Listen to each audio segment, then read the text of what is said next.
আসসালামু আলাইকুম।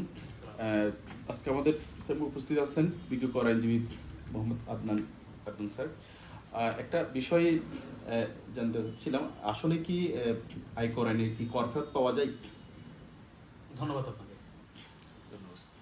আয়কর আইনে অনেক আগে অতীতেও কর ফেরতের বিধান ছিল, মাঝখানে কিছুদিন কর ফেরতের ইস্যুটা একটু জটিল ছিল।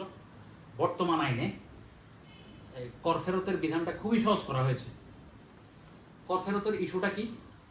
ধরেন আমাদের ব্যবসায়ীরা ধরেন একজন ব্যবসায়ী একজন ওই উৎস কর্তনকারী সত্তার নিকট যখন মালামাল সাপ্লাই দেয়, তখন ওনারা আয়কর আইনের বিধান অনুযায়ী উৎসে ট্যাক্স কর্তন করে রেখে দেন, একটা সার্টিফিকেট ইস্যু করেন। এখন পরবর্তীতে ওই ব্যবসায়ী যখন ওনার আয়কর রিটার্ন দাখিল করতে যান, ওনার হিসাব করে দেখা যায় ট্যাক্স আসছে অনেক কম, কিন্তু ওনার কর্তন করে রাখা হয়েছে অনেক বেশি।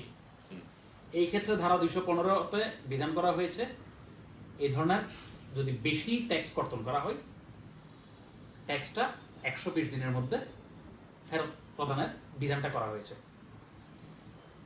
এই ক্ষেত্রে যেটা লক্ষ্য রাখতে হবে, 120 দিন সময়টা কেন নেওয়া হয়েছে?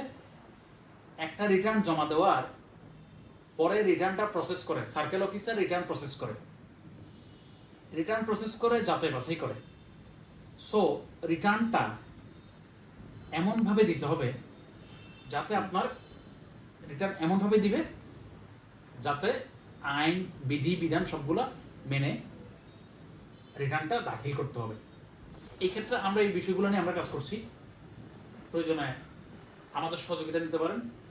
ওই সেন্স মাথায় রেখে কর ফেরত কীভাবে পাওয়া যায়, এই সেন্স মাথায় রেখে মানে সুন্দর করে আয়কর আইনের বিধিবিধান প্রতিপালন সম্পর্কে যদি সঠিকভাবে যদি রিটার্ন দাখিল করতে পারে, তাহলে কর ফেরত পাওয়া যায়। ধন্যবাদ। ধন্যবাদ সম্মানিত কর আইনজীবীকে। আসসালামু আলাইকুম। সালাম।